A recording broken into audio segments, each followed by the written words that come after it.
and welcome.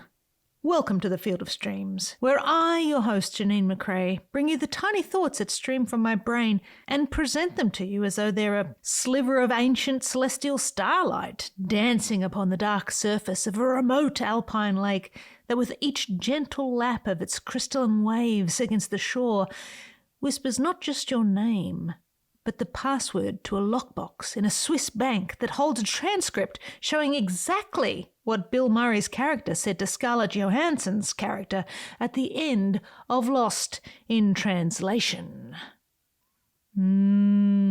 Just Google it. Now, I can't promise you much with these pieces of popcorn, but I can promise you this. I won't keep you long.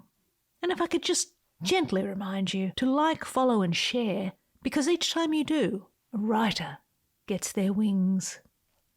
So, let's talk about the inspiration for this episode. As someone who's worked in advertising for a long time and had many dumb ideas along the way, that completely answered the brief, by the way, I read about this particular thing and let me just say, some things don't need to exist. You don't need to make it just because you can. That's just my opinion, so don't come at me for the example that I'm about to give, which was the inspiration for the post. The world, ladies and gentlemen, does not need mustard Skittles. There, I said it. I do not want to taste that rainbow. Is Taste the Rainbow still Skittles' tagline?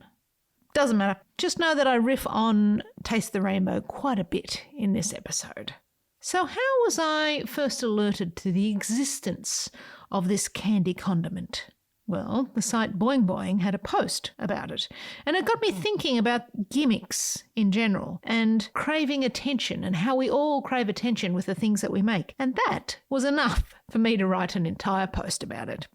What do you actually need to get attention? When you don't get attention, what do you do then? Is it bad to be constantly monitoring if anyone is picking up what you're putting down? Do you need to create a gimmick, like Mustard Skittles, for example, to get all eyes and curiosity upon you?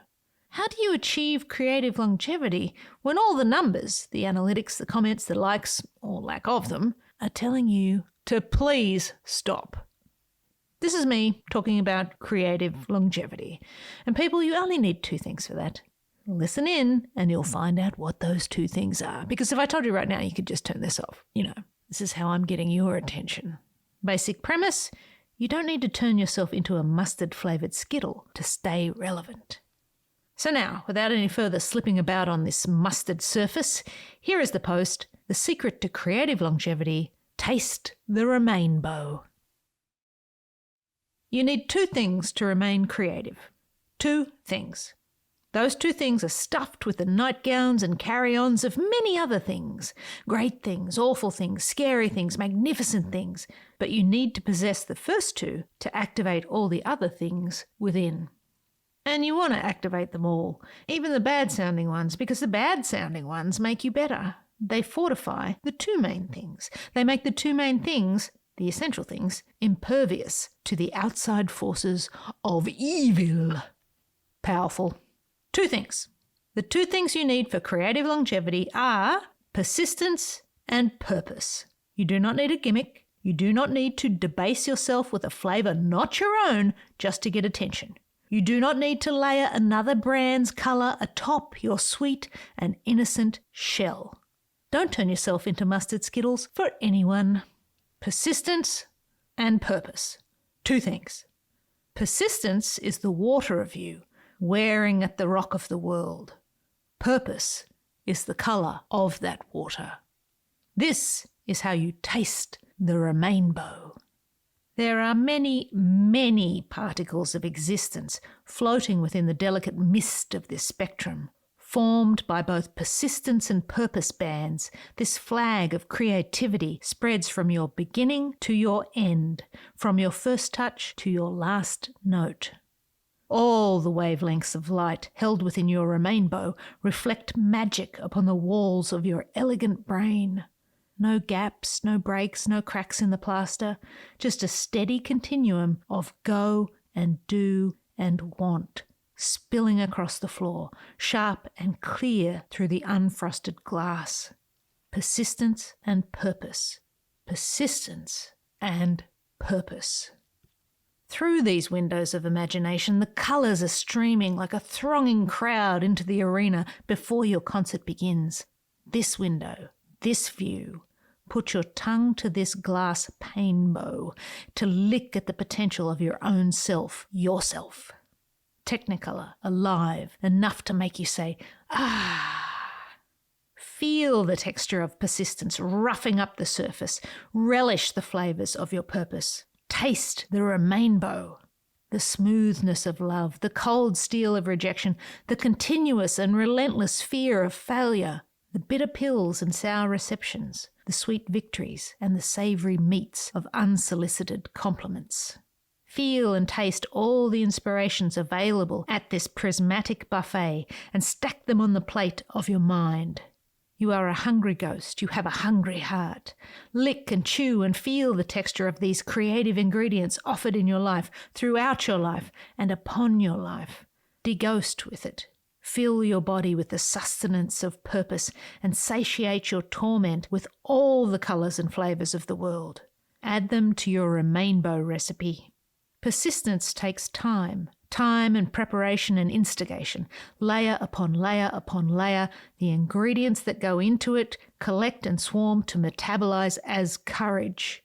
Eat the shame bow, draw your complain bow, pull the arrows from your willing flesh and shoot them off and away toward some other horizon, toward another world outside your purview. Persist in your work, reaffirm your go. Find the pot of purpose at the end of the insane bow. Get the picture? Got it? Good. Persistence and purpose. Persistence isn't hard. It's the rock that's hard. The rock of the constant no's and the closed doors and the disapproving looks and the money stresses. The solid granite work blocks, writer's blocks and creative blocks are hauled from a self-doubt quarry that never seems to empty, no matter how many loads you truck out. All that shit. Exhausting work, but doable. Just keep working at the rock. Keep turning the moisture of your remainbow's colour to full blast fire hose and aim. Persistence is the telling of, the consistent telling of. The endless drone of water hitting rock, ignoring painbows as you go. The taking in and putting out and being you and going on. The constant work, the churning days, the sharing of and the making, the belief in it. Your purpose catching light and showering the world with colour, your colour. The purpose is your colour, a colour that has flavour, a flavour others taste. You taste them, they taste you. This is the arc of creative life. You cannot hide your true colour. The colour of purpose is not found in a boardroom or a marketing brief. It is not in the results of some focus group or launched on a whim in an effort to try whip up a frenzy that will burn hot and fast but fade just as quickly. You cannot find it in an advertisement for style. You cannot will it into existence. You must find your purpose in the flesh and fat and muscle and bone of your very being, in the soft matter of your brain. Find the strongest colours, the brightest hues. Blend them, mix them, get out your palette knife and palette board, slather this with that, and ask yourself, is this right? Is this the colour of me? What is my CMYK? What is my Pantone? When I hold my colour to the world, does it make me whole? Will my colours complement and complement my soul? If you have no reason to be this colour, don't be it. If it doesn't keep you awake with its brightness, if it doesn't hug your heart with its hue, or if it doesn't make you want to scream if you can't see it or be it, don't hang it from the sky or junk up the atmosphere with it. Don't spoil the view. If the thought of chasing components to brighten your remainbow bores you, turn on the hairdryer of your jaded life and blow it away and away and away. If the pigments of the colour you create appear dead and look to be past their use-by date, know this: your remainbow is destined to never touch the ground. There will never be a pot of gold at either end of it. Half-formed and half-hearted, it will fade into the afternoon of nothing, an illusion of your delusion. Gone. Persistence and purpose. Follow the code of the remainbow. No vain bows, no strain bows, no lame bows. Your purpose is the colour of you. Your persistence is how you share it. All of it is your flavour, your taste, to you and to others. Your rainbow is the visualisation of the belief that the flavour of you, your purpose, is a flavour worth sharing, and that you need no spice or artificial additives to make it palatable. You are all natural. Inspiration, imagination, time, love, dedication, belief, drive, and more.